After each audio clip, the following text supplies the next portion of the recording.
All right, quick heads up before we begin. What you are about to watch is not just a normal YouTube video. It is a real coaching call from inside of my Servant Leader Academy. It's real agents with real objections, with real deals on the line.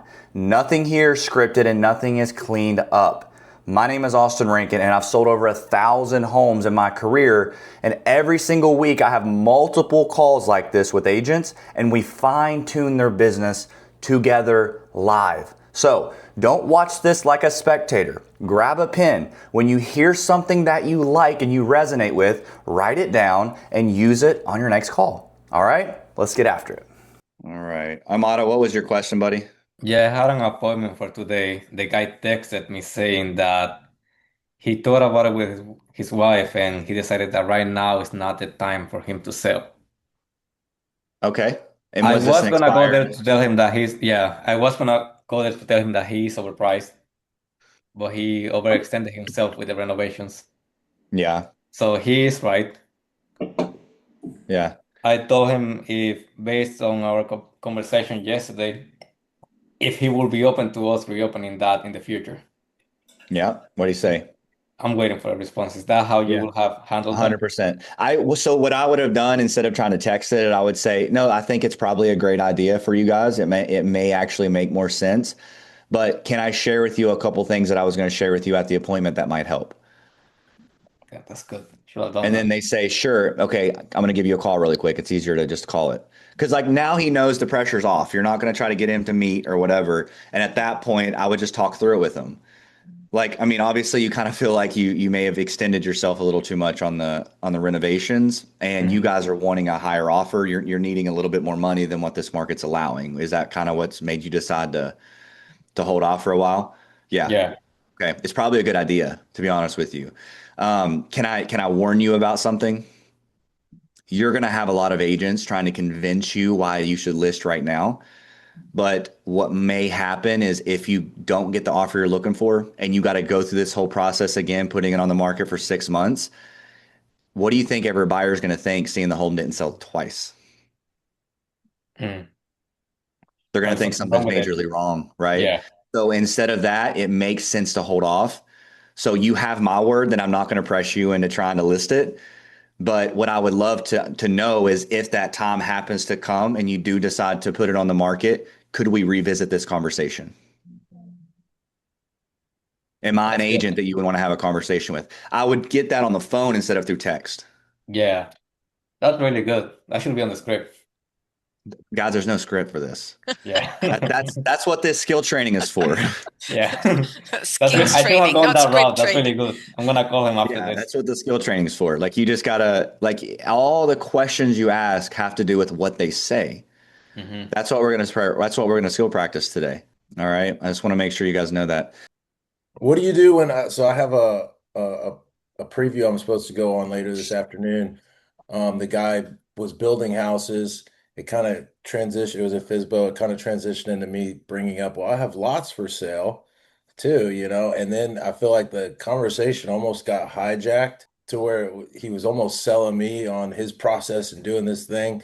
And I didn't even ask him, hey, are you committed to a realtor or anything like that? Like, what do you do when the conversation kind of gets hijacked a little bit? Like they just start selling you and That's called you losing control of the conversation. oh, I lost it for sure. So I've shared this with a few people whenever they talk about it, but if somebody is talking and they're trying to control the conversation and they're like asking you questions and just blabbing, you simply just go, oh man, like, hey, about that, can I ask you a question about it? And Sure. then they go, yeah, yeah, sure.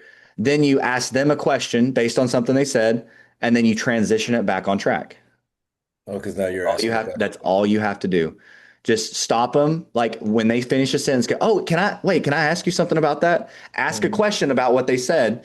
Then when they answer you, then you just take the next question needs to be more turned towards like your whole point, right? Yeah. That's called the crab walk. You start the crab walk, they take you off over here, Oh stop, yeah. and you're not going down the line. Yeah, I hung up the phone. I have an appointment to go like look at his houses and then go to his office and talk about all this shit. And I was like, dang, I literally got like step two in the chain. Like what happened here? Yeah. That's why the chain is so good. You gotta if you can keep it in your brain, because I was just doing a role play with Keith. I don't know if you guys heard me, but without a script, if you can just have that chain in your mind and just remember as they're speaking, they may answer some of those questions before you ask them. Right. So as long as that they're checking them off, you don't, if they say, yeah, we need to sell right away, you don't have to ask them when you need to sell. Like it's not, you already know the answer, right? So exactly. So keeping that kind of in the back of your mind will help you stop from crab walking like that, like you did. You know, you're all talking about his lots, you're talking about this, you're talking about that, and you're thinking, where are we in the chain? What's the point of this? Yeah. Right. Well, I just ended up being like, oh, this sounds like a good idea. Like maybe I could sell the lots like that. And then I hung up and was like, wait, I didn't even ask about the house I was just calling about, you know? Exactly. So if you ever don't know if what you're doing is right or where you're at in the conversation, imagine somebody asked you or me asked you, hey, what are you doing right now? What's the point of this? If you go, I don't know. If it's I don't know, then you know you're off track. Yeah. Right? Because you always need to have some sort of guide in your mind about going down the chain. Don't. Yeah, he got me. He got you. He took control, man. He took control.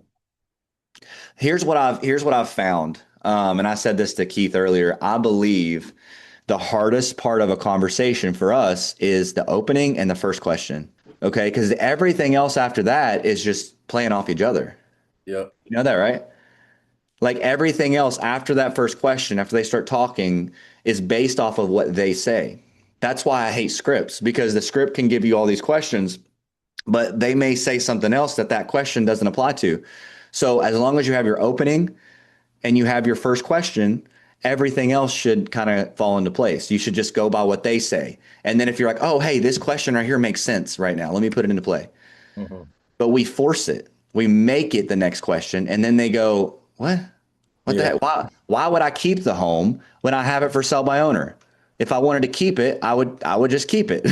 Right. Yeah. So because people ask, well, why don't you just keep the home? They're like, because I want to sell it. Otherwise I wouldn't have it for sale by owner. Duh. Yeah. But if you ask them first, man, like, tell me about the home, da, da, da, da. It's got this and it's got this and it's got this. Then you go, goodness, man, you put so much money into it. Why are you selling it?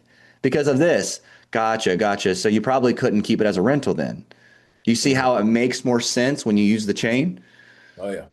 But it has to go through what they say. You're responding to what they say. You're not trying to like just boom, boom, ask questions on the script. So that's what we're going to work on today, guys.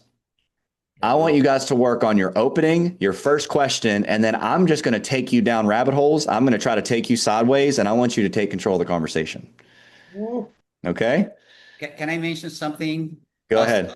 Yep. One of the things that I found out by practicing in the different rooms and talking to people is that it seems like we are trying to learn the script versus just trying to learn.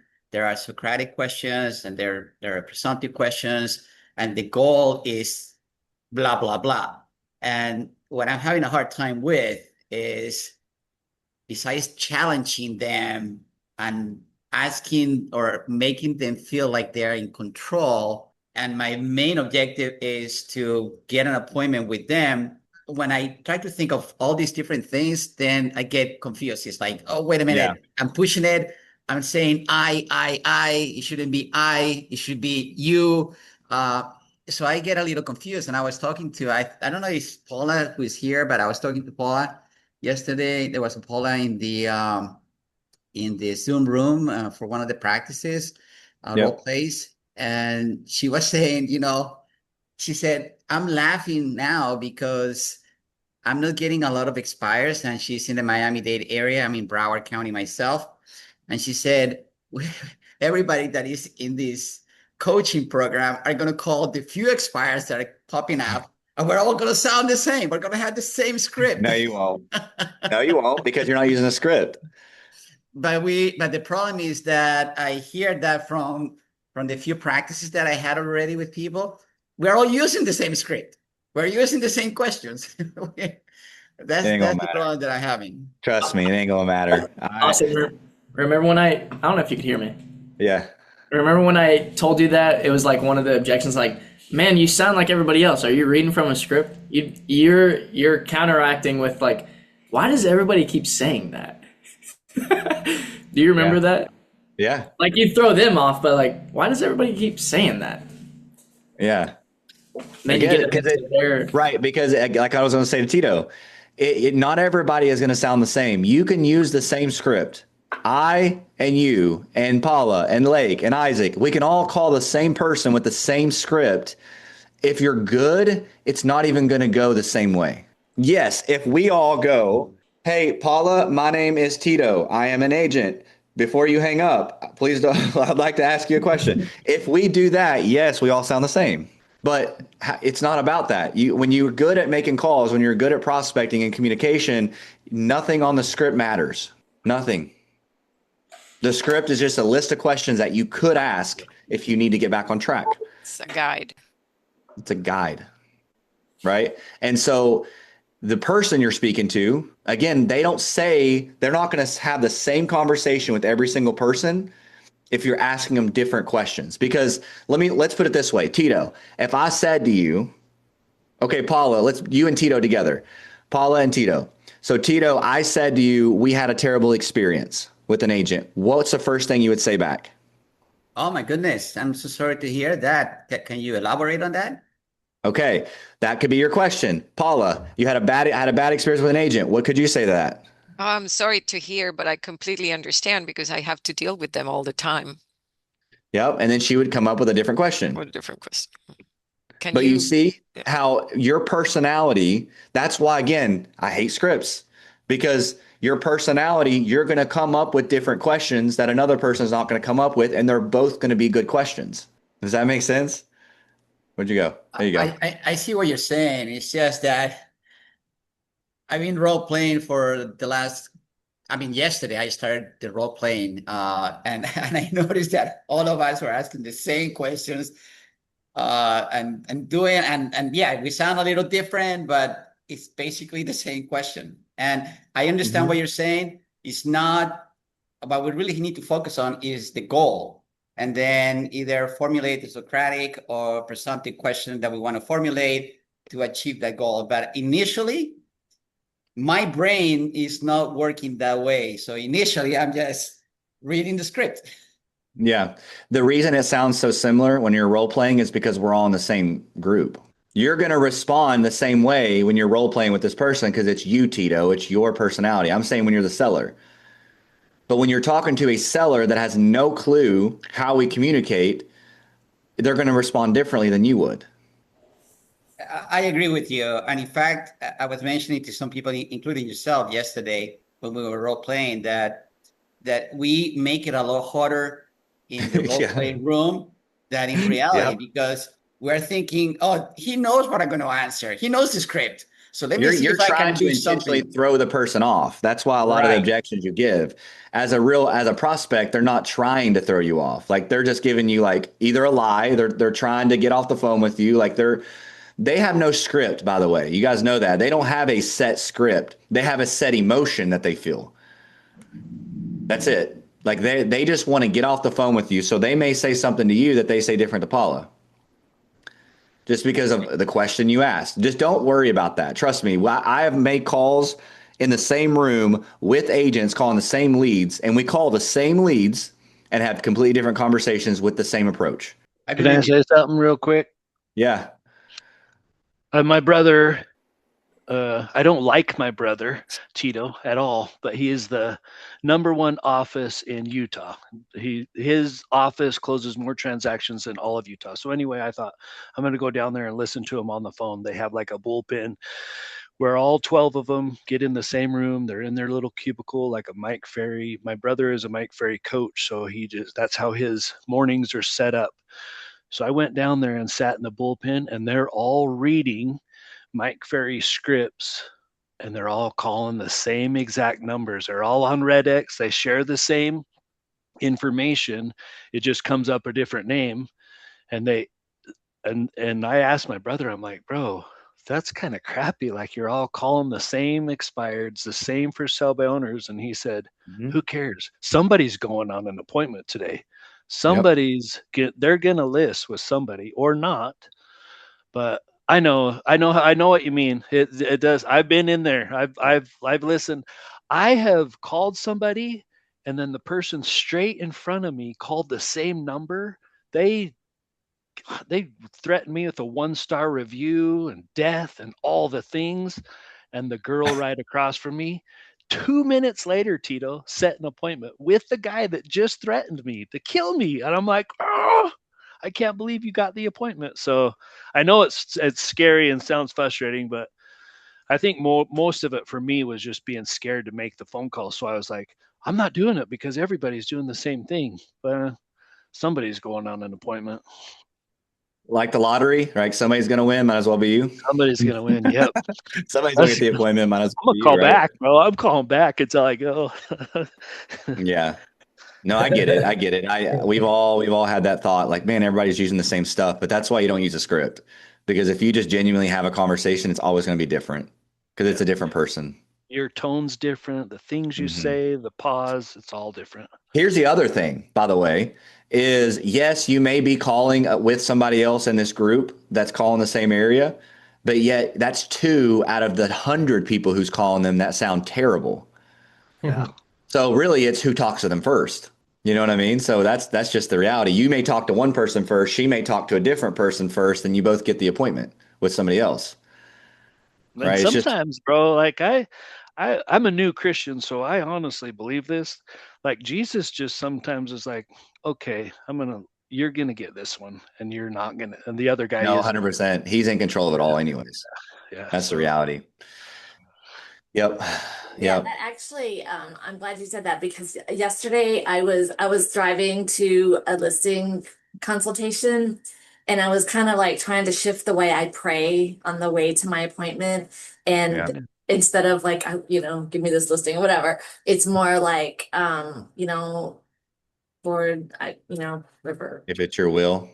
This Yeah. thing or either give me this listing or protect me from this listing. Yeah. Yeah. Sometimes you don't want that's a them. good one. You don't realize Yeah, you don't that's want them a good until one, after you've already Sharon. got them.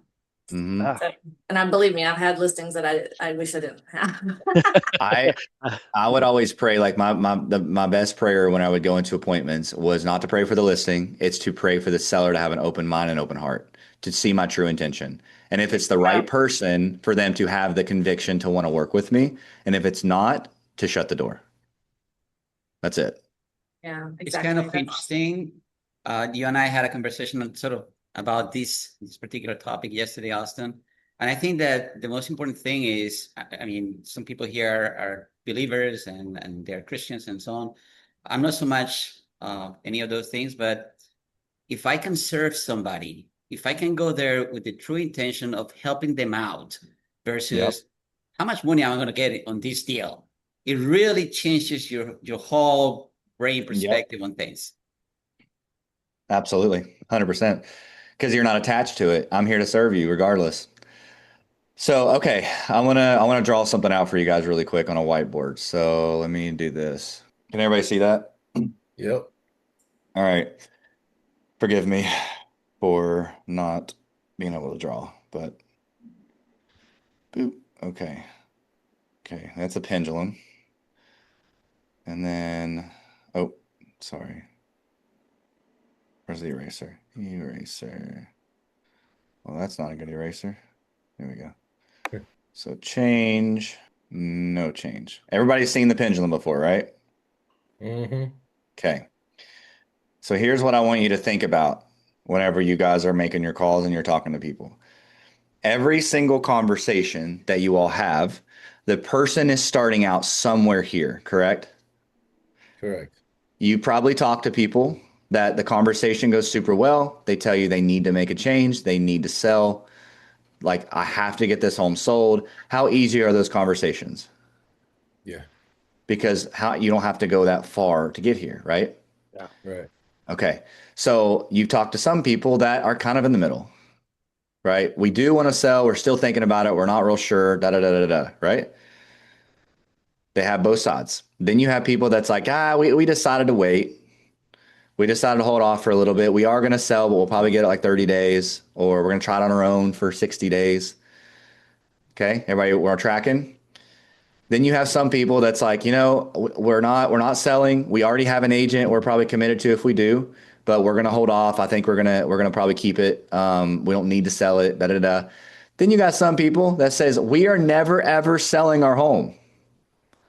Okay. You guys agree with me on all this? Yep. Yes. Right? Okay. So when you think about this, as you're conversating with a prospect, how do you know where they're really at? How do you know where they're really at? All right. We just discussed this. What's the most important thing to know how to do? Ask what? Questions. Questions. Okay. So your questions are going to determine where they are on this pendulum. Right? And so if we're using the pendulum, let's say the person says that they are, actually, let's start up here. The person is never, ever going to sell. They are 100% committed to an agent if they do sell, vice versa, all that stuff. The only way to get them to change is to get the pendulum behind them to push them to change, right? You got to make a case for them never using another agent. And if they still say, yeah, you're right, it wouldn't matter, I don't care about using another agent, I don't care if they can get me more money, that person is disqualified. We know that, right? Yeah. So you have to be okay putting people, they're right here. They're not going to sell. They're not going to change. This person's not going to sell it for a realistic amount of money. They are here. Okay? We don't work with people that are here. We don't stress ourselves out with people that are here. If somebody is It's good to find here, those people. It's good to find them. Get them out. it's good. And the way that you find that is you try to swing this so hard to try to get behind them. But this person, there's no line to get behind them. There's no way to get this pendulum behind them. Zero. So therefore, that is a disqualified lead. Correct? So Yeah. this person, though, there's a little bit of stuff here. There's a little bit of room. So if you can go, they're already negative, right? Negative, positive. Think about this way, negative, positive. Okay. If they are already negative, how is the only way to get them to go positive? Tell me. Push even more negative. More negative. We try to pull them this way. We try to go this way when they're over here. We try to get them to do that, and then we let it go, and it's pushing them farther this way. Because it comes back, boom, knocks them back up to no change, even farther. So the only way to get people that are negative to go positive is to go more negative than them, right? So somebody that says, yeah, Austin, look, we took it off the market because of this, because of that, da da da. I got you. No, that makes sense. I mean, honestly, if that's really the issue, then it probably makes sense to keep it. I mean, you guys probably just hold on to it maybe a few more years. Well, also, we can't do a few years. We're probably going to think about 30 days. Why 30 days? Why not just hold on to it until next spring when you know the market may be better? You see how I'm going more negative? Did you hear what I've done with you earlier, Keith? Yep. Right? I started the conversation out with, look, I saw this property came off the market, and man, I'm really curious because this obviously is a beautiful home, and I'm kind of scratching my head thinking, what made you not want to sell this anymore? Right? What did I do? I went all the way negative. Now, you don't want to sell anymore. Then they were down here. Keith was like, well, no, Austin, we want to sell, but not right now. You guys took it off the market for a reason. You're probably going to hold on to it. No, we need to sell it. So I'm knocking them more and more this way. Does that make sense? Yep. So as you're creating these questions in your mind, think about where are they on the scale? If they're negative, the only way to get them to go more positive is try to talk them out of doing anything. That'll knock them down to positive. Once you can get them on this side, you don't have to be that negative anymore. You see, you don't have to go way up here anymore. That's over disqualifying. That's when you sound silly. When they're like, you know what? It does actually make sense to interview agents right now if we could probably get the home sold. Okay, so then instead of going, yeah, but there would be no way in the world you would ever hire an agent. They're like, no, I just told you that I would hire an agent, that I would look at it. So instead, you would say, so what would actually need to happen for it to make sense for you? Then they're moving themselves towards here. That's when you start asking more of those neutral questions, more of the Socratic questions. Make sense? Yeah. So as we're doing this practice, I want you guys to do your opening, to do your first question, and then I'm going to start giving you some pushback. Or I'm going to put myself somewhere on this pendulum so you can practice. And if I'm negative, remember, if I'm over here is not going to work. You got to go more negative. Capiche? Capiche. Any questions about this? That doesn't make sense. I got a clear visual. Yeah, that's why I drew it. Keep your day job. Huh? What was that? Keep your day job. Yeah, I'm an artiste. But the reason that I drew this out is because I used to have a picture of it on my desk. But I like to think about it whenever I'm on the call with somebody. Like, if this person is all the way up here, they're not going to change. They're sometimes stuck at that point. Some people, even if they're right here, they're not ready right now, which means it's a lead. You're going more negative. They're still not moving about selling right now. That's okay. Don't burn them. Just see if they would move closer to this side later down the road. That's it. Mhm. That's all you're doing. All right. I hope you guys get this because I'm gonna throw you guys some curveballs here. Let me exit out. Okay, who wants to go first? Why do I even ask? Nobody's gonna participate. I do. I go Nikki first. D. Let's go. All right, start out with your ring, and we'll go from there. Ring ring. Yeah, hello. Hey, is this Austin? Yeah. Who's this? Austin, man. Hey, it's Nick Davis. Sorry to be calling you out of the blue, and I hate to say it, you're probably gonna hate me. I am a realtor. I just had a quick question if that was okay. Oh my goodness. Yeah, you're like the 10th one to call me, but what's up? Ooh, all right. Hey, yeah, I mean, I saw the home came off the market. I wasn't sure if you sold it or just decided to keep it forever. No, we it actually got expired. It didn't come off the market. It actually expired. I'm not sure what we're gonna do at this point. We haven't discussed it yet. I mean, like I said, we've been getting calls nonstop. I bet, man. I bet, and just, wondering because a lot of times homes like yours, they typically are selling. Was your agent that you had, I know you didn't like them, but were they giving you any feedback from the buyers, like that they were getting good in the door I there? mean, my agent was a friend of mine. I don't know what do you mean I didn't like him. Oh, shoot. I mean, it expired and I figured, you know, it couldn't have been a good situation if it expired on you. I don't know. I don't know. I mean, the market just sucks right now. I mean, he's doing everything he could do. Oh, yeah. Yeah. I hear that from a lot of people. You're not the only one in that boat. I do know homes are selling in your area, though. I mean, did you get any ever wonder why you weren't one of them?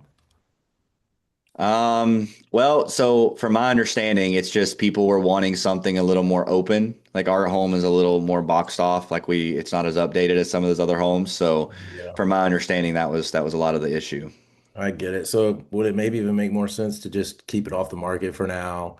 Maybe do some, rehabs and get it more up to date. So if you do decide to sell it, you have a better shot.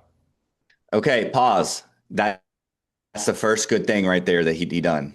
Oh, yeah. You have to find out why or not why. So you have to find out the what first, right? Your first question, before your first few questions, however long it takes, needs to find out, do they want to sell? The want, Hmm. right? So that was the want question. Why don't you can you guys keep it off the market? Can you do some work? Can you do this? Right? Or should you just keep it off the market? Now I'm going to come back and say, no, we don't have time to do that. We do need to get the home sold. Okay, keep going. Yeah. So you do need to get the home sold.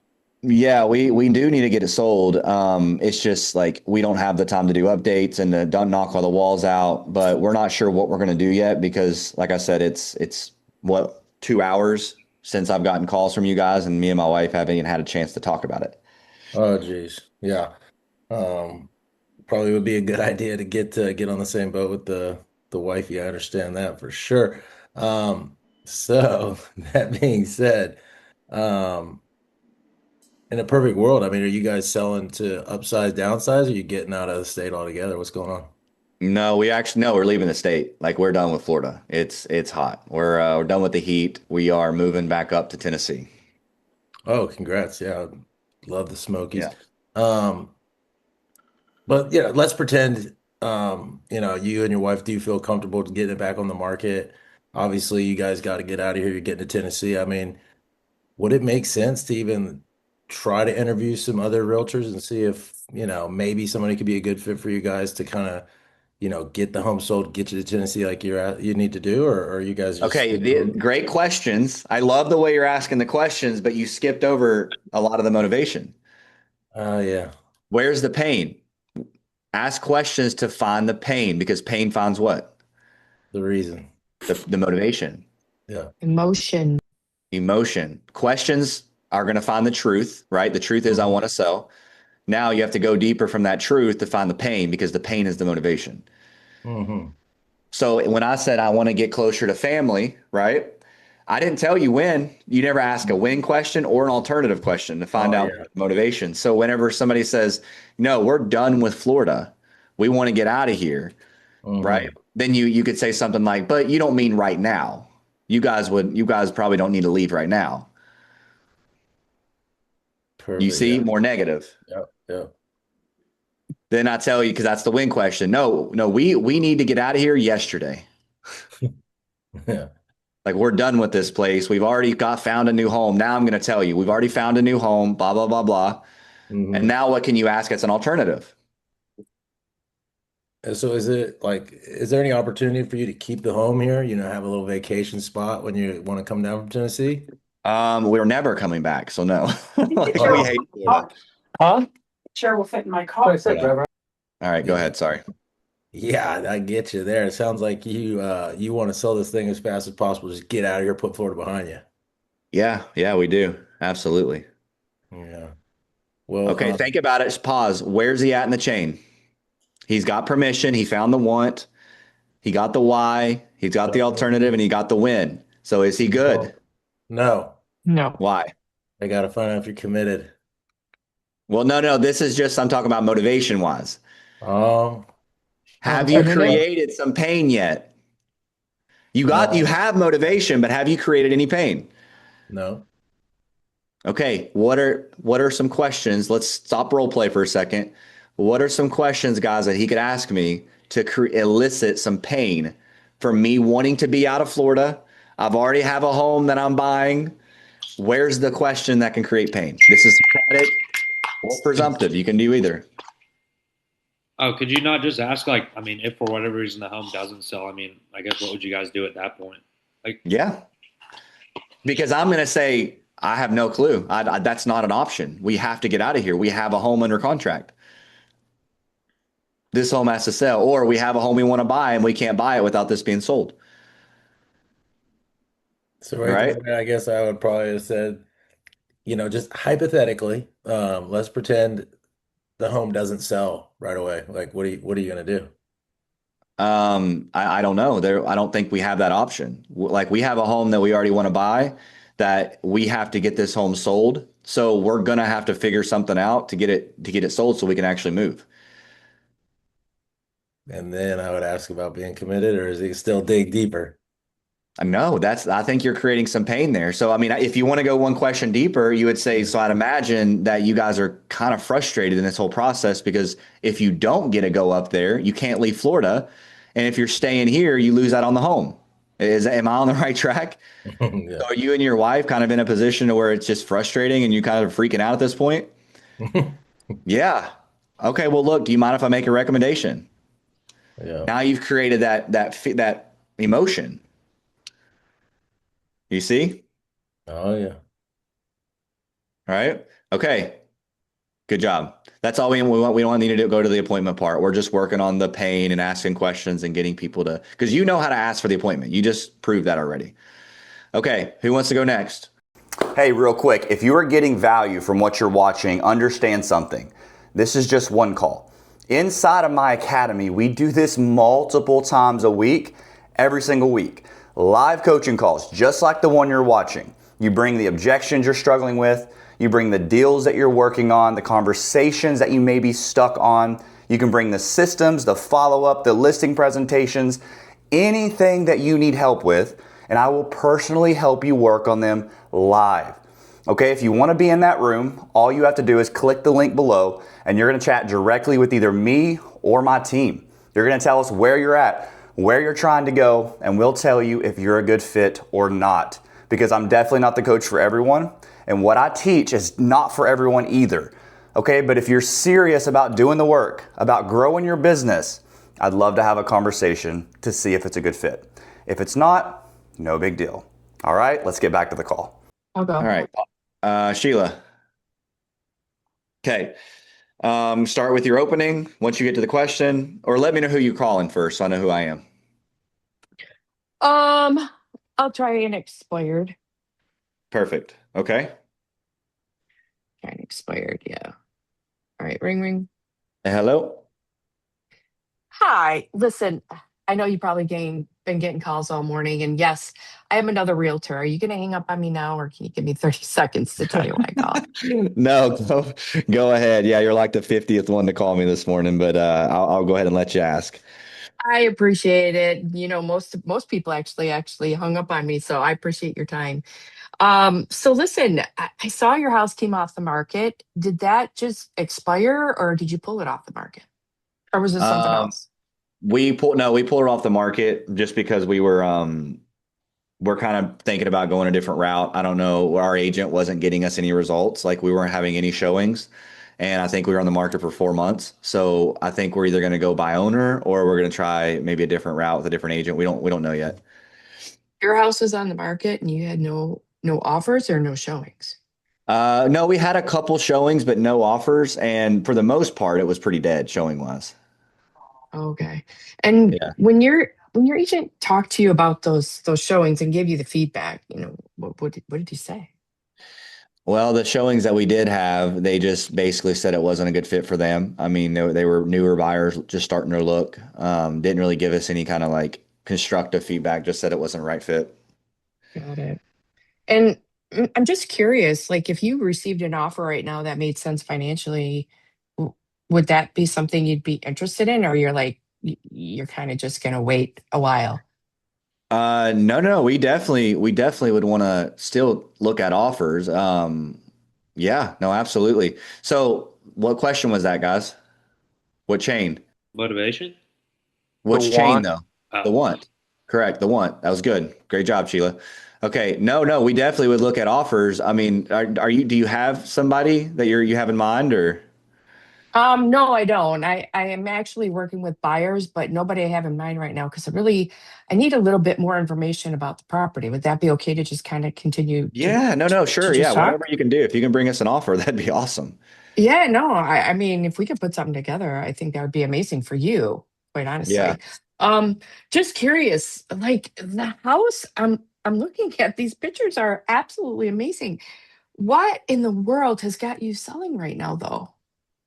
Well, um, I don't know how much information I'm allowed to give you. I mean, my wife and I are actually going through a divorce, so Oh we no. have to sell. I mean, we have to split the home, but again, we have to do it in a certain amount of time. But we do have plenty of time to actually get it sold. It's just a matter of we would like to get it sold sooner rather than later. Let's put it that way. Things, yeah. Okay. All right. That makes sense. I mean, and quite honestly, I mean, thinking off the top of my head, like running it is not even an option at this point, right? No, I would love to actually keep it as a rental, but court order wise, we have to sell. Okay. And quite honestly, I mean, thinking for sale by owner, like and going through a divorce at that time, I think that's like pushing the envelope, I think, emotionally for you too. But I could see why you would want to do that. But listen, let me ask you something. It, would you give any consideration to using another agent to list No, your that's property that's if what I that was agent? saying. Yeah, that's what I was saying. We haven't decided if we're going to try the buy owner route or if we're going to look at a different agent. We just know that our last agent wasn't really getting us any results. Okay. And what is your expectation, if you don't mind me asking? And I appreciate your time right now, but what is your expectation of another agent, I guess, is the question. Well, number one is that we need communication because that we once we listed it with her, we literally had no communication with her. We would text her, ask her what's going on, and she would get back to us in like 2 days, and it was very short. So we need somebody to let us know what's going on because we're willing to do what it takes to sell it. But also, she was never the one to bring a buyer. Like the two showings we did have, somebody else brought it. So it's like, what is she really doing? And we don't know. We would ask her, and she would give us, the runaround. And so we want an agent that we know is going to get the home sold, obviously, that has a plan that we believe would actually work. Because I don't think we really interviewed her and looked at her plan. We just kind of trusted her because she was a referral. Ah, well, that was my next question. When she sat Yeah. down in front of you and you interviewed her and other agents, like what made you choose her over the other agents? Well, So we didn't that interview makes, other agents. yeah. Yeah, that makes sense. I mean, you just picked her because somebody suggested, right? Yeah, pretty much, pretty Yeah, much. So we were yeah. trying to figure out what to do. Well, listen. I didn't get your name. I'm sorry. It's Austin. Austin, it is great talking to you. Listen, I don't want to keep you very much longer. I just have one other question. If you by chance saw a strategy, honestly, that got you the communication, that got your house sold for what you needed to net, is it there's no reason you wouldn't look at that right now, right? No, not necessarily, but like I said, like every agent who's calling is telling us that they have this strategy that can get it sold. And I mean, I can't invite everybody over. I can't meet with everybody. So we're trying to decide like who we want to meet with. But what strategy do you need to see from an agent that is going to give you that great decision, Well, like that I said, decision that's going to be the clincher? yeah, like I said, it would just need to be something that we believe was different than what our other agent did, which basically was nothing, but we would need to see a Yeah. strategy that would actually get the home sold. Like we don't want to just somebody to come in and say, just price it here or blah, Yeah. blah, blah. Like we want to know you're going to do something. Yeah, it makes sense. I totally understand that. And honestly, I hear that quite often from people that I talk to. Well, listen, Austin, when you heard from other agents today, and I know they've been hounding you, and you probably got some calls while we've been on the phone, but when those agents have been talking to you, have they talked to you at all about the price strategy, price bracketing strategy? Um, yeah, I mean, they talked about pricing and they talked about the CMA and stuff like that. And like how, we've never interviewed anybody yet, but they did talk about how, pricing could have been off. How it could have been off? It could have been. Yeah, they don't know. They just said that they'd have to see the home. Okay, so they didn't really. It sounds to me like they didn't really talk to you about price bracketing. They just kind of talked to you about a CMA and pricing. Yeah, I'm not sure. They Okay, didn't use those words. Yeah. gotcha. And listen, did they talk to you about any type of auditing of price and supply and demand on how your house can be actually the obvious choice? Did they talk anything about that? Again, they never really talked about anything specific. They just want to meet with me. Like they Yeah, I basically gotcha. told me that they have a plan that when they show me that is going to get the home sold. So I don't know necessarily. Some of them may have these strategies. I don't know, to be honest with you, Well, Sheila. yeah, Austin, listen, I get it. It's a big decision. You have a big decision ahead of you, and quite honestly, not only that, but you have the emotion of going through the divorce. So I understand. Well, Yeah. listen, I've shown you two things that actually I do to get the home sold, plus the communication that I've already given you. Like we've sat on the phone here now for 5 minutes, and I've talked to you about exactly what it is that I do. Is there any reason you wouldn't look at that right now with me? I have Tuesday open and Thursday open this week. We could just go over. Okay. Good job. Good job. Yeah, I know you know how to go for appointments. I want to really work Yeah. on these questions. That was Yep. good. That was good. There's a couple things. I'm not going to critique it because she done the right. She stayed on track. You notice that she was checking off those chains as she went on. Now, the only thing that I can add in to help a little bit is whenever somebody gives you, and I told this to Keith earlier, when somebody gives you some pain about their agent, like what I said that we had barely any showings, no offers, right? So, Sheila, if you don't mind me asking, whenever your agent and you sat down and he showed you how he was going to use a different strategy to actually bring you higher offers and then actually get you an offer, what did he show you he was going to do differently? Well, he never showed me anything else. Well, when you asked him what else he was going to do besides ask you to lower the price, like what did he tell you? Well, we never had that conversation. Okay. Okay. Don't you think that maybe something would have to change to get a different result? Yeah, exactly. Right. So like a little questions like that, whatever pain that person had with their agent, ask about when that person and their agent sat down to talk about that pain, how they actually fixed it. Because most of the time, did they fix it? No. Right. The agent never actually went over a plan to fix whatever pain they were experiencing while they were with the agent. So if they weren't getting any showings, I would say, so whenever you brought up that idea to your agent and you asked him what he was going to do differently to get you showings, what did he say? Well, he never said he was going to get me showings. We never had that conversation. How come? I don't know. I didn't know even to ask that. Right. So now you see how that's a little more creating some like emotion there. The other thing, Sheila, is whenever you ask about price bracketing and all of that, instead of saying, did they show you that? You want to ask, when they showed you that, how did they tell you about it? Because that, I can just go, No, because what I was asking was when you were on the phone with the other yeah, agents, did they talk about price bracketing? right. Because But then yeah. a lot of times, just like Elias experienced this. When you say that, did they do this? They're going to go, yeah, they talked something about pricing and this and that. But when you said, when they specifically showed you price bracketing, how did they explain it to you? They won't be able to answer that question. They'll go, well, they didn't. But how can you say when they showed you when you're not like in front of them? You know what I mean? Like you're on a call and they've only Because had calls. yeah, the only way that you would bring it up is if they were telling you that all you guys are the same and all everybody's telling me the same thing, right? So then you Well, say, that's so what you when they did. told That's what exactly you did. that's why you would have said it. Well, if it's the same thing, whenever they brought up price bracketing, how do they explain it to you? I got you. You got it? Well, they didn't do that. And then you can actually say, so that's just a couple things. Again, I don't know if this is going to work for your property or not, but if you knew for a fact that it would you want to know more about it? You hear that? If you knew for a fact that it would work, would you want to know more about it?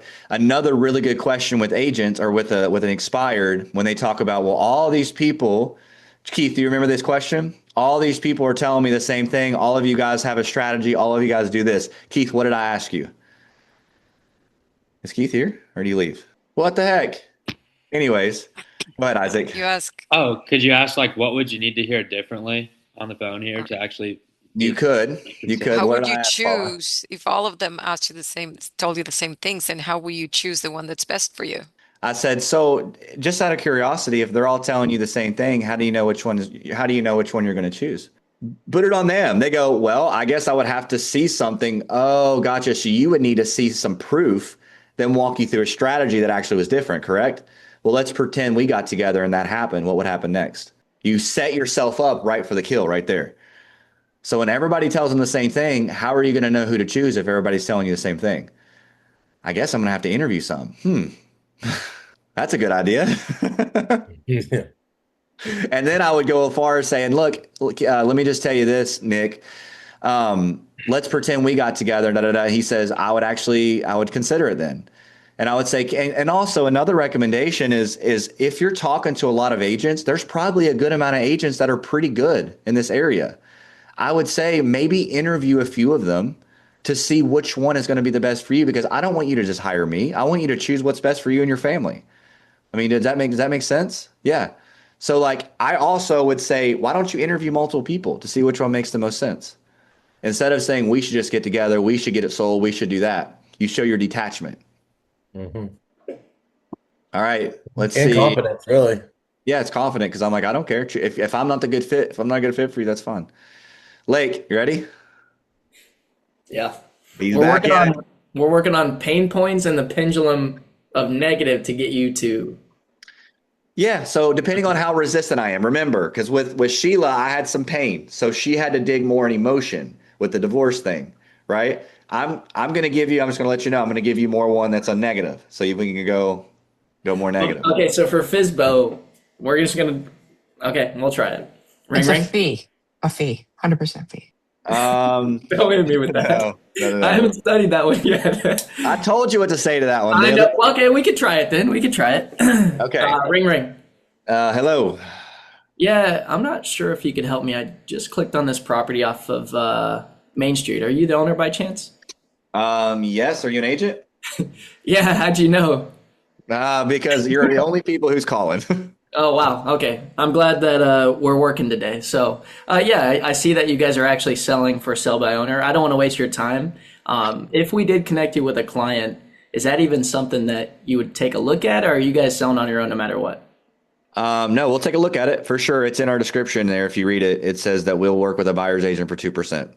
2%? Yeah, but we're only working with buyer's agents. I'll just go ahead and tell you up front, we are never listing this home. Like we don't need it. We've sold many homes on our own, but yes, you can bring us a buyer 100%. We'll pay you 2%. Yeah. That's actually why I'm calling, because right now I'm just trying to put two and two together on whether or not it even makes sense to connect you with one of my clients. At the end of the day, Austin, I see it here on your records actually. I mean, you're just trying to net the most amount of money for the property, right? Yeah, no, for sure. That's why we're not working with a listing agent. Okay. And since you're not working with a listing agent, you'd be representing yourself on your own. You'd be overlooking the contracts, negotiating, inspections, all that jazz. That's right. Yeah, we have an attorney that we know that we may, bring into it if it gets too complicated, but as of right now, we're handling everything on our own. Yeah, that's understandable. Most for sale by owners, they typically want to do it on their own. So I don't blame them. And honestly, is it just commissions that's preventing you from working with an agent, or is there an alternative reason? Well, it's really just because we've sold plenty of the homes on our own. We usually go the buy owner route. We've gotten homes sold that way. And then if we don't end up getting it sold, we list it with a flat fee and it ends up selling. So, okay. And most of the sellers that I've worked with in the past, they typically want to move with the flat fee as well. Can I ask you a blunt question? Can I take off my real estate hat for a second? sure.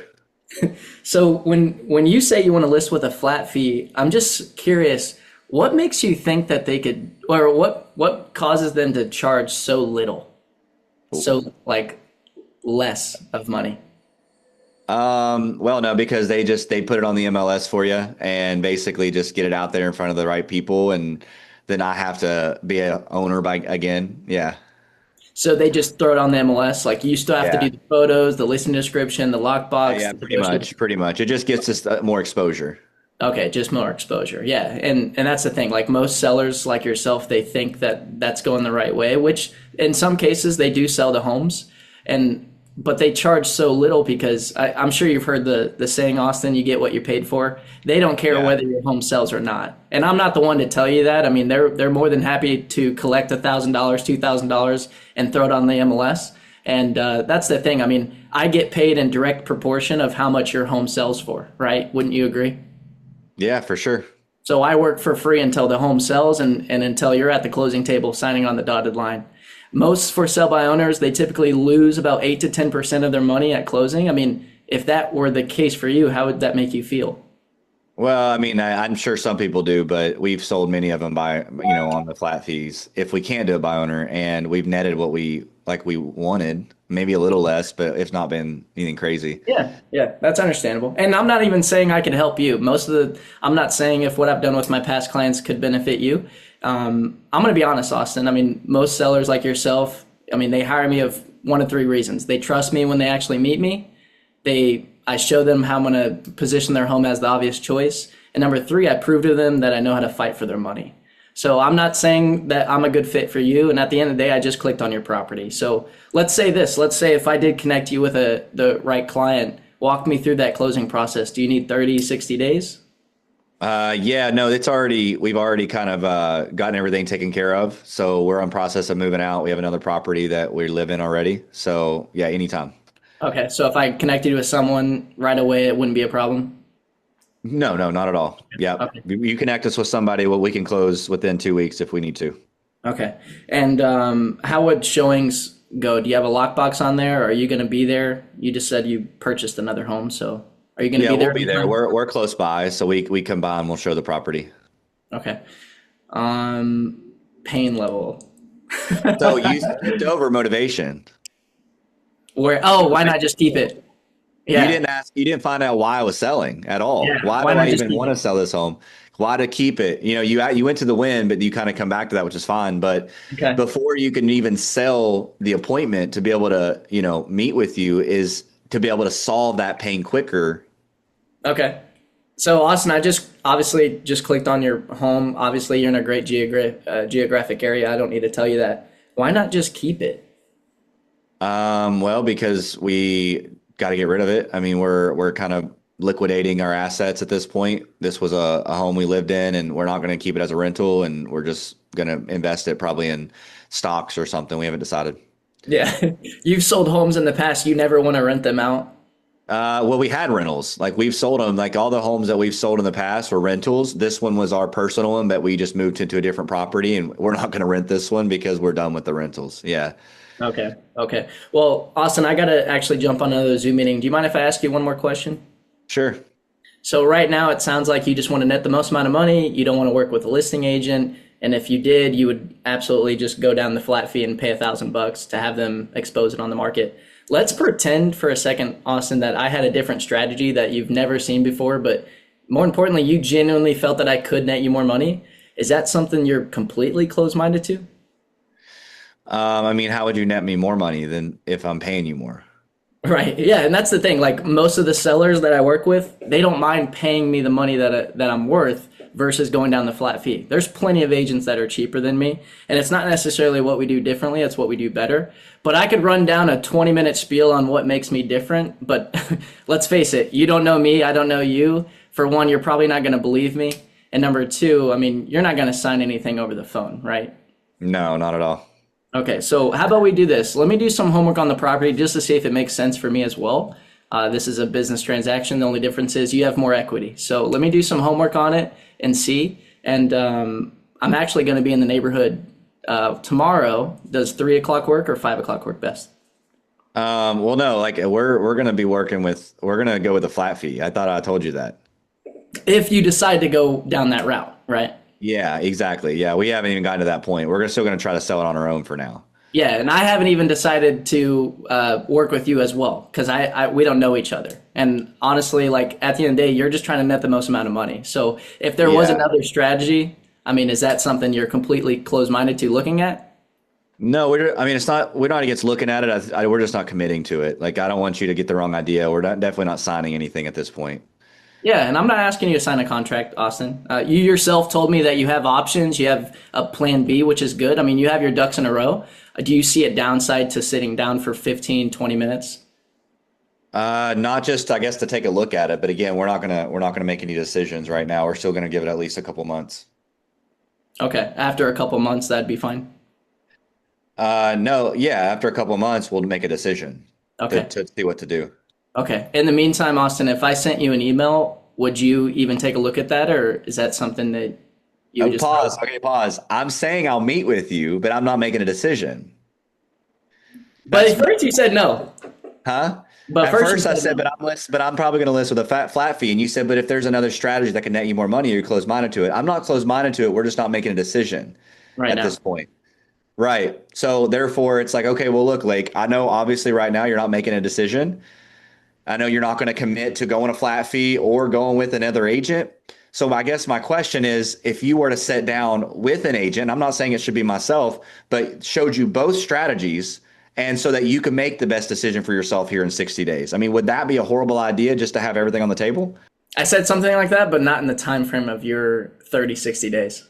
Yeah, I'm still letting them know that we know you're not making a decision, but you are going to make the decision that's best for you by knowing both your options. Okay. Right. And the flat fee questions, you guys hear it? He almost got it exactly right. I know, I suck. No, you almost had it. So when somebody says we're going to list with a flat fee, right? And remember, I asked Benjamin this. Nick was there. You remember that? Oh yeah. So Benjamin's one of my mentors, and I wanted to see how he handled it. And he gave me something that I was like, that's pretty good, actually. And he said, so he said, yeah, we're probably going to end up going with a flat fee if we don't get a sold by owner. He said, no, fair enough. Fair enough. Do you mind if I ask you a personal question? Sure. That's to take your hat off. Can I take my hat off? Da, da, da. How come do you think they can charge just a low amount of money? Mm-hmm. Right? Yeah. Because Yeah. And then he says, well, they're just going to put on the MLS. I'm still going to do everything. I'm still going to do this. I'm still going to do that. Right.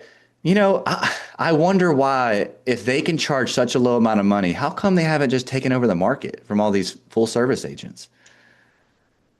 Why do you think people still choose to work with those other agents that charge more, knowing that they could go get this flat fee route for cheaper? Why do you think people do that?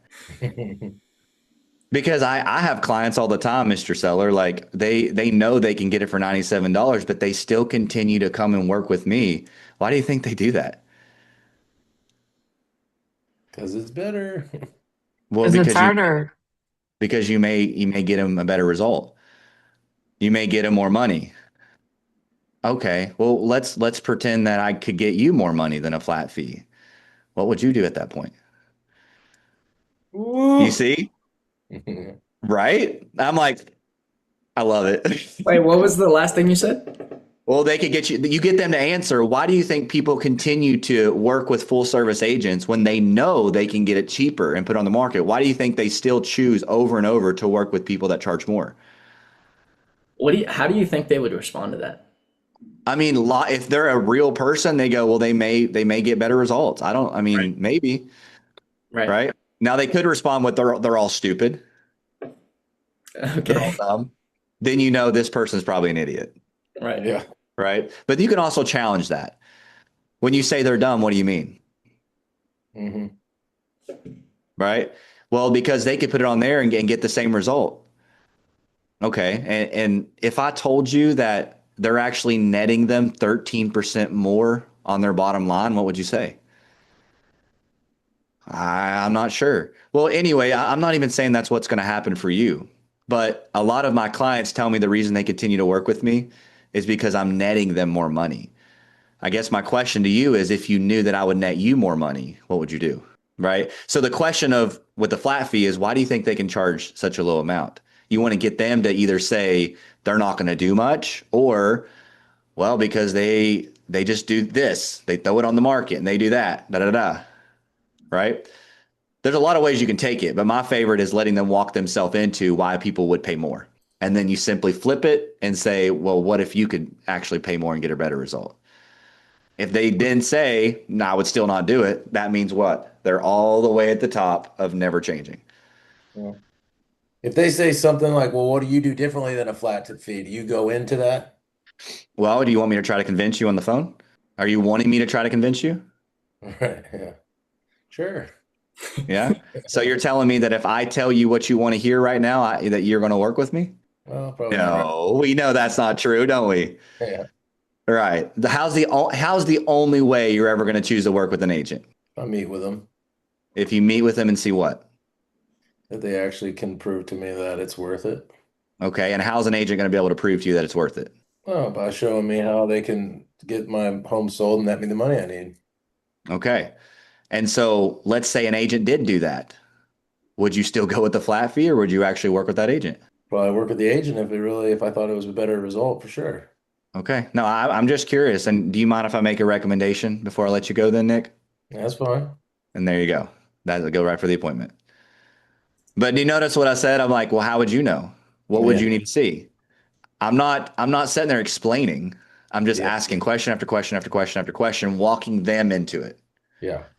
Because sometimes you want to explain. It's like, don't do that. You want to explain and defend because that's how we're programmed as people. Yeah. But growing up, we as children, as adults, when we're asked a question, we respond to the question, hmm right? So are they though. Right. They're the same way. So when we ask questions, they're going to respond to the questions as long as it makes sense, as long as it's not interrogating. hmm Okay, who wants to go next? Isaac? He's eating. Okay, we'll come back to you, Isaac. Lori, on the spot, Lori. Go, Lori. Go, Lori. Go, Yes. Lori. I'm gonna need some help here. That's okay.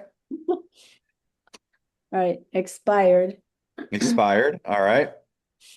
I gotta turn up my volume. Hold on. Ring, ring. Hello. Hey, hi, is this Austin? Yes, it is. Who's calling? Is this a realtor?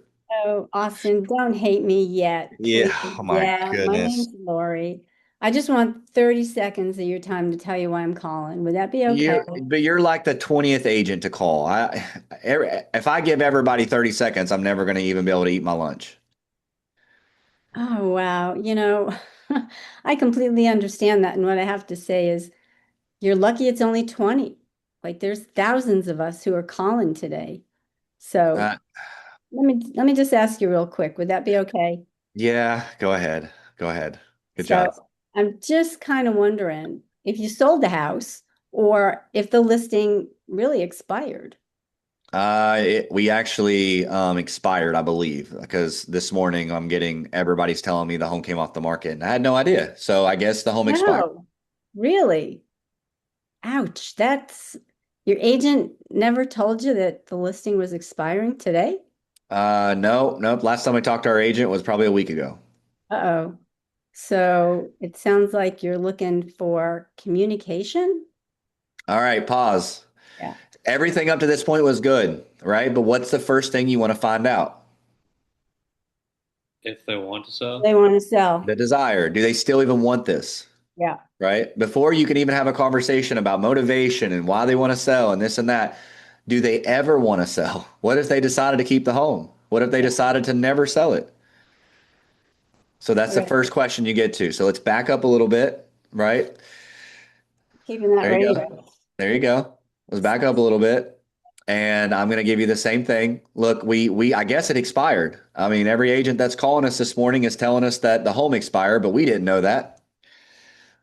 Oh, that kind of hurts that your agent never said anything to you. So, once you have you actually decided that you do still want to sell the house? Yeah, I mean, we didn't know the home was coming off the market. We actually had a few showings last week. We hadn't had any for the last like 3 months, so we were kind of getting pretty hopeful, but the home we come off the market, so I'm not sure what we're gonna do. Oh gosh, so it sounds like you need to regroup and actually decide if you do still want to sell. Is that kind of where you're at right now? No, I just told you we want to sell it. I just don't know. I don't know what we're gonna do. Like, are we gonna put it back on the market right now? Are we gonna hold off until maybe the market gets a little bit better? We just haven't decided. Got it. So if there was an offer on the table, let's just pretend, somebody brought you an offer. Is that still something that you'd consider? Okay, pause. Your questions are not bad, but you're pulling them this way towards wanting to do something, Uh, right? So your last two questions is, would you still want to sell, and would you consider would you consider an offer? Remember, if they're more on this side, you have to go more negative. negative.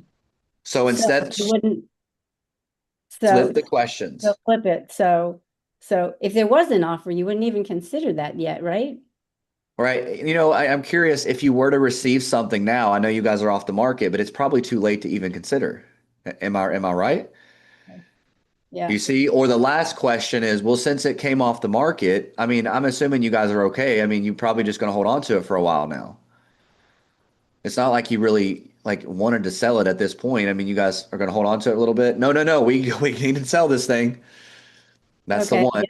I'm getting stuck on because they didn't know it expired. Yeah. So whenever somebody is like, I didn't really know it expired. Like, oh, did you miss the call from your agent this morning when he called you? Gosh. Okay. Yeah. All right. No, he never called me. Oh no. Okay. Right? Then you can still get to that thing. Like, oh my, I didn't know it expired. Well, did you miss the call when your agent called this morning? Gosh. Okay. All right. Okay, let's role play that back. All right. So all right, so it expired. You didn't know. Did you actually miss the call from your agent this morning? No, our agent never called us this morning. Heck, we haven't heard from our agent over a week. Uh-oh, that's not so good. So it doesn't even sound like you would consider an offer at this point if you got one, because you're just not sure about maybe holding on to it for a while. Okay, let's rephrase the question a little bit. You're on the right track, but that right there would, because if I was a normal seller, I'd be like, why wouldn't I consider an offer? Right? You didn't give any context. You're like, so since your agent didn't call you this morning, you're not going to consider an offer? Like that doesn't go together, right? Yeah. Remember, context. You got to flow with the conversation. What can you say, Isaac? Huh? I would just say, like, I'm assuming now it's off the market. I mean, even if an offer were to come to the table, it's probably too late to even consider. Okay, so what was the context, Lori? Because it came off the market, because it's off the market, you probably couldn't consider an offer. You see how that actually goes together? Yeah. You have to give context with it, but your question, you had the right idea for the question. So you're doing good. You just have to give the context with it to make it make sense. Okay. So Austin, I'm not even sure at this point you'd consider an offer. You might just keep it off the market for a while, right? No, we would still consider an offer. Like I said, we kind of expected the home to be getting sold here soon. We had a few showings last week. But before that we had none. So we kind of starting to get a little bit of hope, and now the home's off the market. So we got to figure out what to do. So what kind of feedback did you get from your agent after those showings? Well, I didn't really have much feedback after that. They just said that the people didn't really like it and it wasn't for them. Okay, so where do you go from here? Okay, what chain are you What on? You went to the want, right? Yeah, you do? why? You got to do the So why. gotta do the why. So Austin, if you did have an offer, are you upsizing, downsizing, moving out of the state, or something else? We're actually getting something bigger. Mm-hmm. We're expecting a child, so we have to find something bigger, and her due date's in like 2 months, so we got to get this thing, yeah, out of here. Well, congratulations on that. That's Thank awesome. you, That's thank you. Yeah, exciting. Yeah. So it doesn't sound like it's an option to keep it and rent it or anything like that, is it? Doesn't sound like that at all. no, no, we can't rent it because we got to use this money to purchase our next property. Got it. Got it. So okay, you need to Okay, say pause, pretty quickly. pause really quick. So now in the why stage, guys, is where you're going to find the most pain because the why stage is the reason they need to sell because this is the one you got to go a little deeper on. You got to find it. You got to start creating a little emotion. Okay. So So like how the can you tilt create house. emotion? I have a Okay. pregnant wife Yeah. that needs to sell. The home didn't sell. Where's the emotion? So have you picked out an area where you do want That's a logical question. to Time frame. Those are all logical questions. Lori, let me ask you, Lori. And again, I'm gonna go back into role play mode. I'm trying to be more not Yep. as literal. So, out of curiosity, how does your wife feel about the home not selling? I mean, I know she's going through a lot, obviously carrying the baby. I mean, how is she handling this? Oh yeah. Okay. Right? So Yeah. when you guys went to your agent and you guys asked him, "Hey, look, this thing ain't selling. My wife's pregnant. I got to get this thing sold. We got to switch up the strategy." What did he tell you he was going to do? Okay. You see how I'm now creating more of that emotion? Well, he didn't say that. Well, he never even said anything. And how do you guys feel about that? Well, we think it's crap because we got to do something to get this thing. So you see how these questions are not logical. These are not questions about timing and about why they're selling. It's how they feel about something. What did Mm-hmm. it create? What did it like?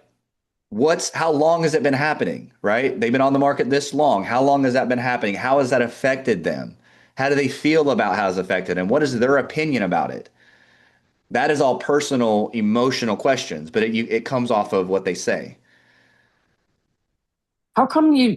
How come we can't think of the emotion though? Like, how come we are struggling with that emotion? I believe because you're all not thinking about their personal feelings, you're thinking about the situation. You're thinking more about the situation rather than the person. So you're saying you got to get really personal then. Yeah. I mean, that's really personal. Like, You're not wow, asking them to give you their social security number. You're saying how does this make your pregnant wife feel when this thing hadn't sold? yeah. But you're asking it in a nurturing way. That's the key. And women, by the way, have a huge opportunity and edge over us because you guys are naturally nurturing people. You're all nurturing parents. So therefore, you can have that nurturing tone a lot easier than we can. Okay. So it's like instead of saying, "So how does your pregnant wife feel about this?" You say, "Man, going through all of this past like what 4 months, your wife's pregnant. How is she taking it?" You see how that's not like, "How's your wife feel?" Yeah. That's the reality version versus literal. You have to think about the person. What are they experiencing? With expires, emotion is a lot easier to create. Yeah. FSBOs, it's hard because there's no pain really right now with No. FSBOs. The only time that FSBOs, it makes sense for like at that moment to really dig into pain is if they have a really, really big reason to sell. Okay. Okay. Keep trying to work on that. Keep trying to think about the questions you can ask. Because I think you already have the right avenue. You know to go down the chain. Sheila's got you right on point with that chain. It's just a matter of thinking and going deeper on it, creating pain. Isaac, you want to go now? Yeah, I had ice in my mouth last time. Yeah. You got ice in your veins too. Let's do it. Yeah, ring ring. Hello. Hey, Austin. Listen, if this is another realtor, we're not talking. It's crazy. You guys, you're like the 50th one to call. Austin, look, I'm sure I'm lucky caller number 9 here. I was just hoping to ask you a quick question. Would that be okay? And then you can Yeah, decide. make it quick because I am about to walk into a meeting. This is I don't want to have a conversation with you guys. Fair enough. That home off of Fifth Street, I just seen it come off the market. I didn't know if it sold or if something else happened with it. No, it did not sell. We're not selling it at this point. Okay, so I'm assuming even if an offer did come to the table at this point, it's probably not even something you'd take a look at. And I'm not saying I have an offer. I'm just curious. No, I mean we definitely would take a look at it, but I mean we're just not listing it right now. But if you have an offer, sure, bring it over, call me, and we can discuss it. Got it. And I'm just trying to get some context here. I know you're got to go here in a second. I had another question or two, if that's okay. Okay, pause. You hear what he just did? I was hoping he would do that. What did he just do? He got permission to keep going. Exactly, because the person said what? I'm in a hurry. I'm trying to walk into a meeting. So instead of just bulldozing through with questions, which gets people to go, Wall, I'm done. You said you had a quick question and you're continuing to talk. He said, hey, look, I was just curious about it. I do have a few more questions to get some context. Do you mind if I ask you? Now, as a person, if I really did need to walk into a meeting, I would say, well, I don't have time right now. And then he would say, what? What would you say, Isaac? I don't have time right now to talk. Yeah, I would just say, listen, that's totally fair. Like I said, I do have some questions about it. When would be a better time that I could give you a ring? Or would it make sense for me to call you back? Yeah, Would it even make sense for me to call you back, or would you rather not talk? yeah. No. Give me a call back, and then you can set a call back. But if the person actually has some motivation and they were just throwing up a smoke screen, Yeah. I'm gonna go, sure, Isaac. Yeah, sure. What's your questions? Yeah. And now you haven't bulldozed your way in. Is that considered a reframe at that point? That's considered an exit language, and you gave him some exit language. I know you got to go, Yeah. right? Exit language, but then you also said, now I do have a couple more questions, but you're free to go if you want to. Is basically what he did, which gave me what? Autonomy, right? And I feel in control now, and I say, sure, Isaac, what's your questions? And now I'm listening. Mm-hmm. So, keep going. Yeah, keep going. Yeah, I mean, I guess Austin, I mean, looking at the home here, it's a beautiful home. You guys got the pool in the back and everything. I'm just kind of scratching my head as to why it didn't sell. Out of curiosity, whenever you mentioned. You're breaking up really bad. Oh, no. You didn't hear any of that? Yeah, you said I was curious, why it didn't sell. I was scratching my head, and then you asked a question. I didn't hear the question. Oh, I was just curious, when you guys were getting, updates and feedback from your agent, what was the explanation as to why it didn't sell? Well, whenever we would talk to our agent, again, it wasn't the best communication, but we did hear from them every now and then. It's just they said that they just didn't like the layout, or they just didn't like the price. Okay, I got you. I guess when you say it wasn't the best communication between you and your agent, you mean like they just didn't, call you frequently or text you, or was it something else? Well, we didn't really know what was going on, I guess is the best way to explain it. He would text us and let us know when they had a showing and stuff, but we don't really know, you guys are the experts, we don't, Yeah. we're kind of sitting back hoping you guys lead us and to what we need to do. But he just kind of didn't really do anything except tell us what a buyer said, or it was too expensive or whatever, but there was not really guidance. Does that make sense? Yeah, no, that makes sense for sure. And I guess Austin, like I said, you guys got a beautiful home with the pool and back and everything. I mean, had the home sold originally, I mean, was there anything you guys were looking for in the next place that this one didn't have? I mean, it's a pretty killer property you have. Yeah, we actually needed a little bit less of a property. It's just getting a little bit too big. Mm. We're trying to find something smaller, a little less maintenance and stuff, because we're going down to one job instead of two. Okay. So we're gonna try to find something in the area that's a little smaller. A little bit smaller. That makes sense. And I guess now it's off the market. I mean, if for whatever reason you guys can't get it sold, are you guys okay just sticking with it and maintaining it, or? Not necessarily, because we're still having to go down to one job. So it's going to cause some financial issues if we do, but I'm sure we'll be okay for a while. Okay, so you don't need to sell it right now then. No, if we sold it now, it would be better because we wouldn't be in a financial situation. But if we don't sell it now, we're not going to go into foreclosure or nothing. Well, that's good. That's always a plus. Yeah, yeah. Well, I guess, Austin, before I let you go, I mean, could I make a quick recommendation? Okay, pause. You were so close to getting some pain there. Man. You're so close. You had it. You literally had it on a silver platter. Fine. If I don't sell this, I'm going to be in I'm going to have some pain. I'm going to have some financial issues. Yeah. What's a good question? What would happen at that point? Yeah. Ask it. Okay, Austin. I mean, you mentioned, if it doesn't sell, it, kind of put you guys in a tough financial position. I mean, well, I guess what would happen at that point if that were the case? Well, we would probably be scrambling to then get this place sold because if we obviously don't want to go through a short sale for foreclosures or nothing like that, but we just don't see that there's a way to get it sold. Okay. Right. I mean, when you say you don't see a way to get it sold, I mean, do you mind clarifying that? Well, it's just that when we were on the market, like I said, we only had 2 showings. We had a few showings last week, or 2 showings last week, and then nothing for the first 3 months. So if that's what happens again, we're going to be crap. So I just don't know how we're going to do it. So like I said, we're still trying to figure it out. But yep. So if you have an offer, bring it. Yeah. Well, cool, Austin. Well, I know you got to go, but before I let you go, can I make a quick recommendation? Sure. I guess let's pretend for a second that we were able to sit down together and I was able to walk you through something that made sense and made you guys feel confident you could get the home sold. I mean, would there be any reason you want to take a look at that? Just to make sure you're not missing out on anything. No, I mean, I guess what are you going to do? I guess because we don't want to walk ourselves into the same situation as we did last time. Yeah, for sure. And to be honest, Austin, I don't even know if anything I could do would be different. Ultimately, that's something that you decide. I guess whenever your previous agent was walking you guys through strategy, how did they explain how they were going to implement, supply and demand auditing? Okay, pause really quick. I love these things. I love when you talk about all that kind of stuff, but if you're not pressured into it, you don't have to. You know that, right? You don't have to bring up these things. Talk about it at the appointment. Yeah, you can talk about that at the appointment unless they're pressuring you. Well, what do you do? Tell me exactly something you do differently. Okay, well, to tell you that, I got to know what other people have told you. And then you can kind of get into it. But let's just back up just a couple whenever I said, I just don't see how it's done. I don't see how it's going to be possible.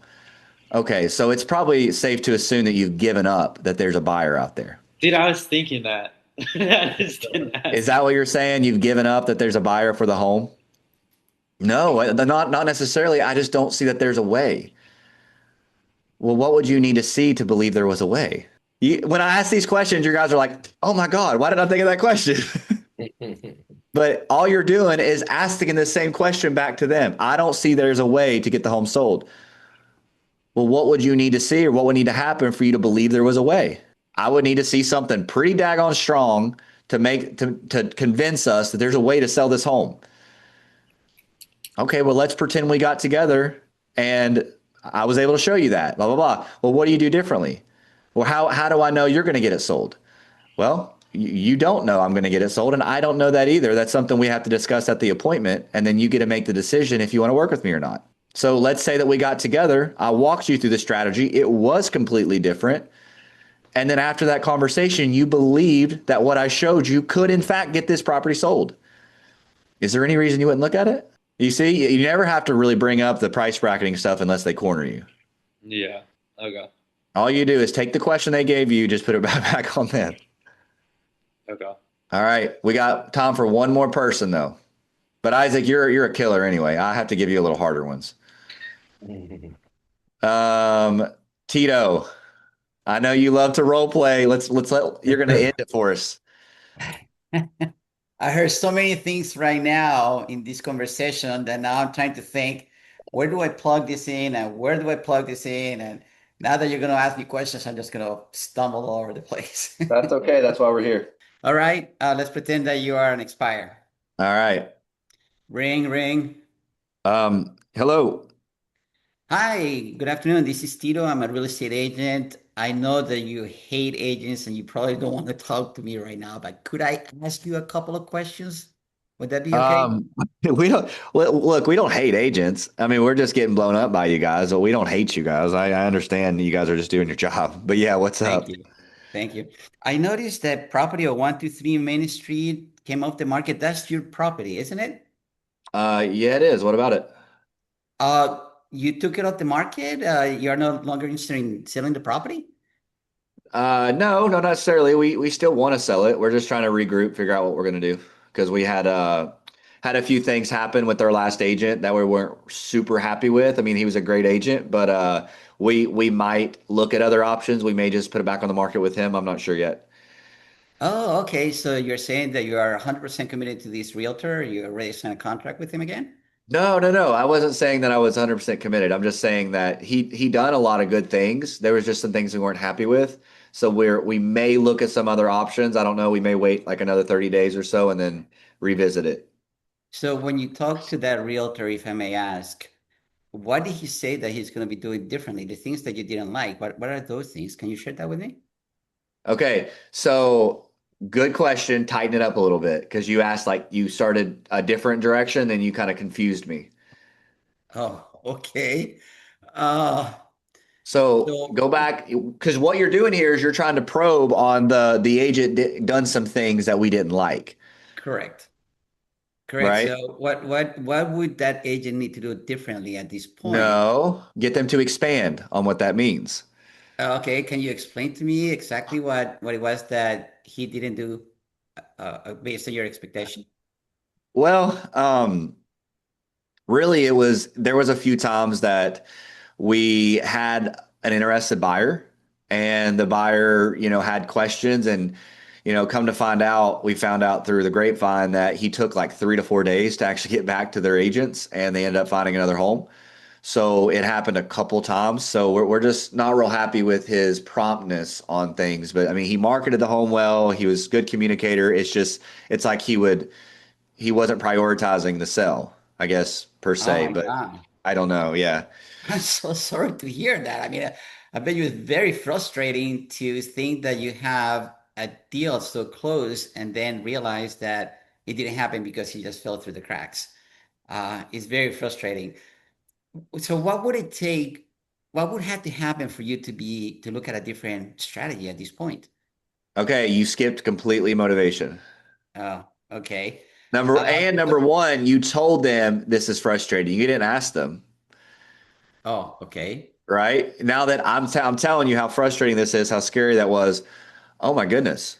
Wait, you guys got really close to a deal and then you lost it because the buyer found another home. Is that what you said? Yeah. Right. Oh my Mhm. goodness. So how did you guys handle that? Okay. Well, we told him that like we found this out through the grapevine. We couldn't tell him how, but we found out through the grapevine, and this person told us that blah blah blah. I think usually the other agent will come and be like, "Hey, your agent's not da da da da." Y'all ever had that happen? I have. I have. So anyway, But let's continue. But you want to if ask them, how'd you guys handle that when that happened? Well, it was frustrating. We had to go to our agent. We had to tell them that we found this out, da da da da, and we weren't happy about it. Well, what did he say? How did he say he was going to handle it next time? okay.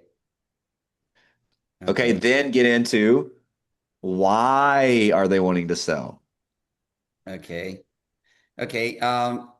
So the property came off the market and you still want to sell it. So what would happen if you don't sell your property? I mean, it seems like you want to sell it. What would happen if you don't sell it?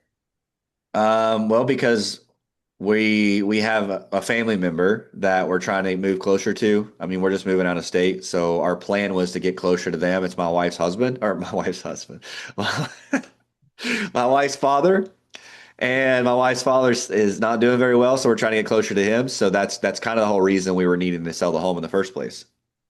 Oh, okay. But you don't have to move right away, right? If you wait, if you have to go there in a year, a couple of years, that's still fine, correct? No, no, he's declining pretty quickly. So we gotta start making some moves. That's why we're trying to figure out if we want to go back with that same agent or if we want to maybe look at some different agents or whatever.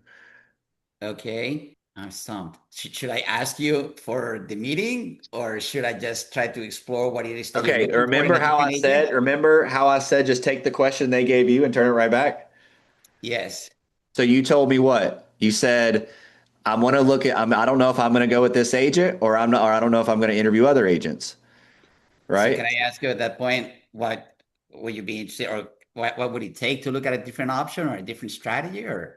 No, I'm going to say, so before, when you make that decision about going back with the other agent or interviewing other agents, what's going to be the determining factor? How are you going to know whether to go back with the other agent or look at different agents? Okay, I guess your question, or what you mentioned to me is, I want to look at options. And my I question want to is, look at options, or I'm saying I don't know if I want to go back with this agent, because how many of you guys have talked to a expired that hasn't ruled out relisting with their other agent? Oh yeah. yeah. Right? Mhm. They haven't ruled out that they're going to list with this agent, but they haven't committed to this agent. So then the question would be, so what's going to be the determining factor? How are you going to know whether to go with that agent or somebody else? Yeah, out of all the options that you're looking at, which option is the one that you're going to consider to be the right option? Not which one. How are you going to know which one? Okay. Then they're going to reveal to you what they're looking for. Okay. Okay. Right. But that, again, that comes kind of, you got to make sure to talk about the why, the alternatives, get through that, because then when you position yourself as the opportunity in the future, or opportunity like on the opportunity stage, you know what I'm talking about? Right? The In the opportunity stage? chain. Yes, yes. Okay. So before you can get to that, you got to understand where the pain's at.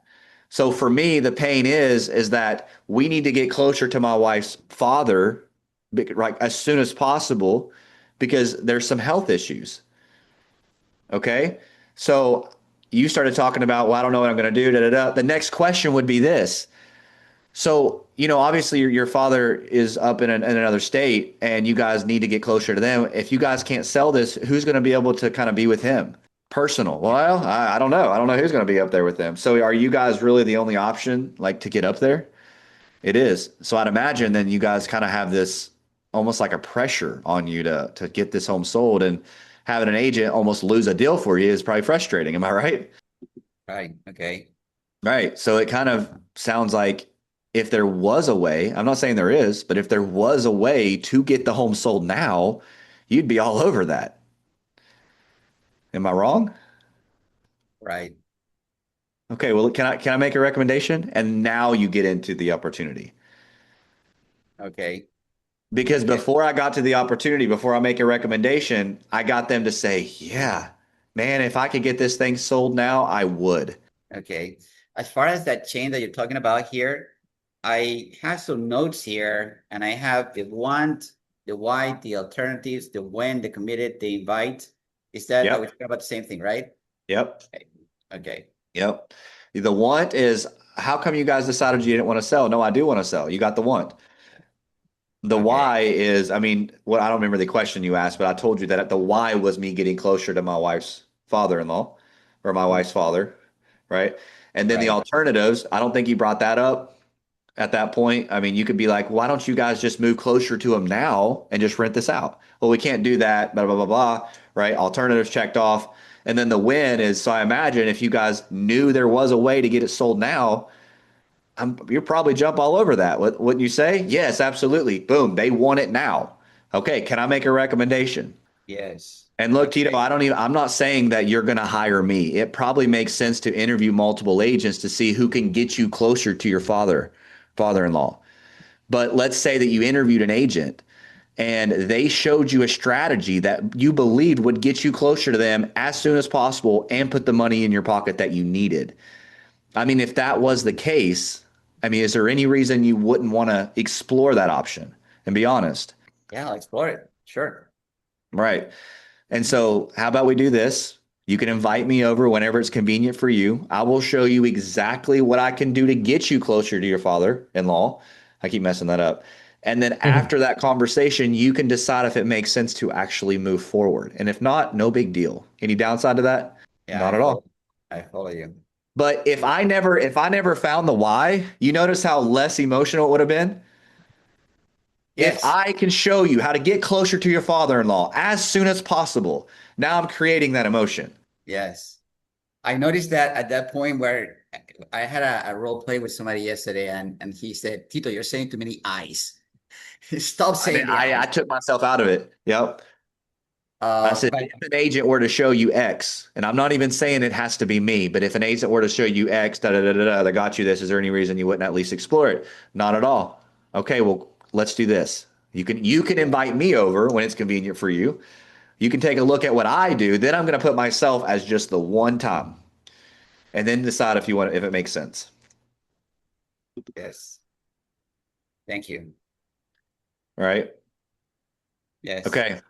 All right, guys. We are out of time. 2:45. Okay. Wait. Good session today. You guys learned a lot. Oh yeah. Yes. Yes. What'd you take away from today? Just blurt it out. Somebody, what'd you guys take away from I today? got to rewatch the Mhm. conversion chain again. Yeah, there you go. Dig for the pain. The Dig for the conversion chain pain. is like, I gotta just aim on those Yeah. pinpoints. The pendulum and then the conversion chain, understanding that if they're negative, you can go more negative. You need to go more negative. Because like my script, it's a funnel. All the questions lead down to eventually me asking for the business. But there's going to be different scenarios like what you're Yeah. doing today. Yeah, and like your script it has those chains in it, right? And if you just use the chains, you're probably going to naturally remember your script, but you may not ask it in the exact same order because of the flow of the conversation. It may Yeah. go a little bit smoother because you're just thinking about what are they saying? What can I say? What are they saying? What can I say? And then you're going check, check, check, check, check. Boom, let's go for the appointment. Once you have the motivation checked off, boom, it's appointment time. Honestly, that's what it does. Like this script right here, it has led me to, I mean, you know how many Yeah. appointments I go on. Like so I don't know that I'm doing it in the way of the chain specifically. It's just my questioning.